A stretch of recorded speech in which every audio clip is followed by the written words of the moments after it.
Welcome sa Tagalog Horoscope, ang iyong gabay sa pang-araw-araw na buhay. Hatid namin ang pinakadetalyadong horoscope na magsisilbing gabay mo sa pera, trabaho, pag-ibig, kalusugan, at swerte. Naway magtagumpay sa buhay ang lahat ng ating tagapakinig at subscribers sa buong mundo. Maraming salamat sa pag-subscribe at tanggapin ang siksik, liglig, at umaapaw na biyayang hatid ng Tagalog Horoscope. Ito ang iyong pang-araw-araw na horoscope para sa Virgo para sa Pebrero 20, 2025. Sa araw na ito, ang enerhiya sa iyong paligid ay lalong nagpapatibay sa iyong likas na pagiging masipag, masusing tagapagmasid, at mapanuring tagapagplano. Bilang isang Virgo, likas mong hinahanap ang pagiging perpekto sa lahat ng iyong ginagawa. Ang iyong masidhing pagnanasa na ayusin ang bawat detalye at tiyakin na ang lahat ay nasa tamang ayos ay isang katangian na nagbibigay sa iyo ng lakas at tagumpay. Ang iyong analytical na pag-isip at mataas na pamantayan ay tumutulong sa iyong makamit ang mga layunin mo sa buhay, kaya't hindi katakataka na maraming tao ang humahanga sa iyong dedikasyon at pagiging maasahan. Subalit, sa gitna ng iyong pagsisikap na gawing perpekto ang lahat, maaaring dumating ang mga sandaling nakakaramdam ka ng pagod at pangamba na hindi sapat ang iyong ginagawa. Ito ang dahilan kung bakit ngayong araw, iminumungkahi ng sansinukob na pagnilayan mo rin ang kahalagahan ng pagpapahinga at pagpapahalaga sa mga bagay na nagawa mo na. Sa kabila ng iyong walang kapagurang pagsisikap na gawing maayos at organisado ang iyong mundo, tandaan na hindi lahat ng bagay ay kailangang maging perpekto upang maging makabuluhan. Minsan, ang kagandahan ay nasa di inaasahang mga pagkakataon at sa mga simpleng bagay na hindi mo planado.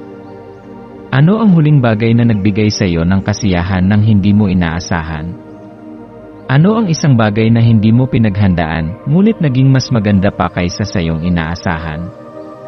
Ang buhay ay puno ng mga sorpresa, at maaaring ngayong araw, isa sa mga sorpresang ito ay magbigay sa iyo ng inspirasyon upang pag-isipang muli ang iyong pananaw sa kontrol at pagiging perpekto.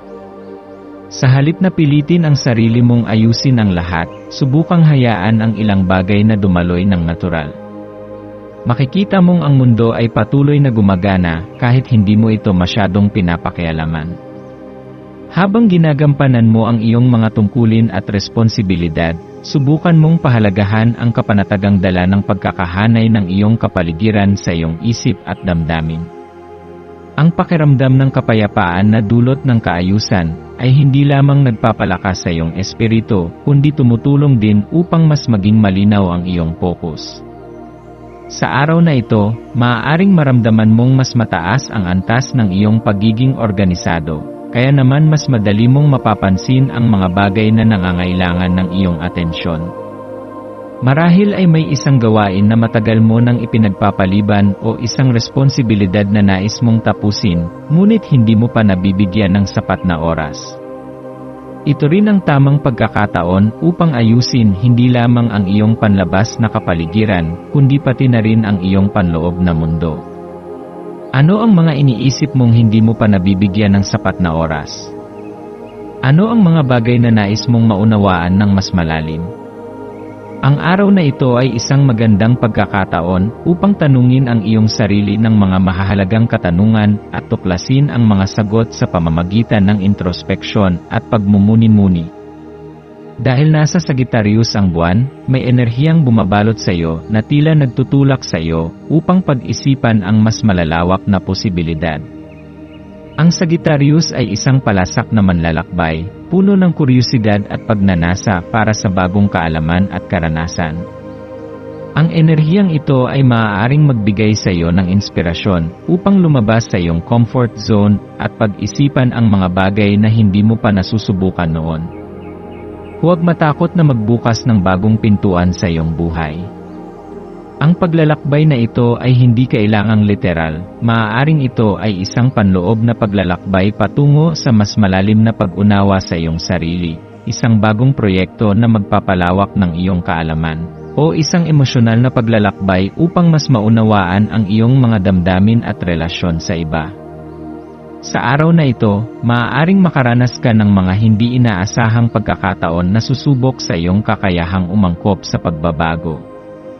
Bilang isang Virgo, natural mong gustong planuhin ang lahat ng bagay, ngunit minsan, ang pinakakapaki-pakinabang na mga pangyayari ay yaong hindi mo inaasahan. Subukang yakapin ang kawalan ng katiyakan at hayaang ang buhay mismo ang magdala sa iyo sa mga bagong posibilidad. Ang iyong kumpiyansa sa iyong sarili at sa iyong kakayahang lutasin ang anumang pagsubok ang magiging susi upang harapin ang anumang hamon na darating. Ang araw na ito ay isang paalala rin na hindi mo kailangang patuloy na pilitin ang iyong sarili na maging perpekto sa lahat ng oras. Ang iyong pagiging perfectionist ay isang biyaya, ngunit minsan, nagiging hadlang din ito sa iyong kakayahang magpahinga at magpakasaya sa kasalukuyang sandali. Huwag mong hayaang maging dahilan ang labis na pagpaplano upang hindi mo ma-enjoy ang kasalukuyan. Ang mundo ay patuloy na gumagalaw at hindi mo kailangang kontrolin ang lahat upang matiyak ang isang magandang hinaharap. Ang tunay na kagandahan ng buhay ay matatagpuan sa kakayahang sumabay sa agos ng panahon at yakapin ang bawat sandali ng may bukas na puso at isipan. Ang iyong maswerteng kulay ngayon ay berde.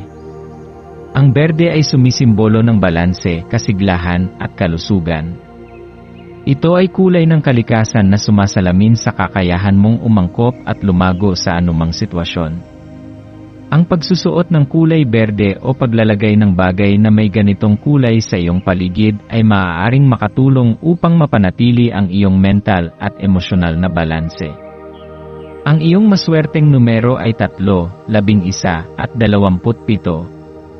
Ang 3 ay sumisimbolo ng komunikasyon at pagkamalikhain, kaya naman maaaring ito ang tamang oras upang ipahayag ang iyong sarili at ipakita ang iyong mga ideya sa iba. Ang 11 ay nagdadala ng enerhiya ng espiritual na paggising at intuisyon, isang paalala na pakinggan ang iyong panloob na tinig sa paggawa ng mahahalagang desisyon. Samantala, ang 27 ay isang numero ng katalinuhan at malalim na pagninilay, na nagpapahiwatig na ang araw na ito ay maaaring maging isang pagkakataon upang magmuni-muni at tuklasin ang mas mataas na antas ng pangunawa. Ang maswerteng gawain mo ngayon ay ang paglalaan ng oras para sa sarili mong paglago at pagpapahinga. Maaring ito ay sa pamamagitan ng pagbabasa ng isang aklat na matagal mo nang gustong tapusin, pagsusulat ng iyong mga saloobin sa isang journal, o paggawa ng isang bagay na nagpapasaya sa iyo. Ano man ang iyong piliin, tiyakin na ito ay magpapalakas sa iyong loob at magbibigay sa iyo ng bagong inspirasyon upang ipagpatuloy ang iyong paglalakbay sa buhay. Sa pagtatapos ng araw, bigyan mo ang iyong sarili ng pagkakataong huminga at namnamin ang lahat ng iyong nagawa. Ano ang iyong natutunan ngayon? Ano ang mga bagay na nagbigay sa iyo ng inspirasyon? Ano ang nais mong gawin bukas upang mas mapabuti ang iyong sarili? Ang araw na ito ay isang paalala na ang iyong paglalakbay ay patuloy na nagbabago at ikaw ang may kakayahang gabayan ang iyong sarili patungo sa isang mas magandang kinabukasan. Ang sansinukob ay patuloy na gumagabay sa iyo, hinihikayat kang magtiwala sa iyong sarili at sa landas na iyong tinatahak. Yakapin ang araw na ito ng may pasasalamat, pag-asa at determinasyon. Ano man ang dumating sa iyong harapan, tandaan mong ikaw ay may sapat na lakas at talino upang harapin ito. Huwag matakot sa pagbabago, dahil sa bawat pagbabago ay may bagong oportunidad para sa paglago at tagumpay.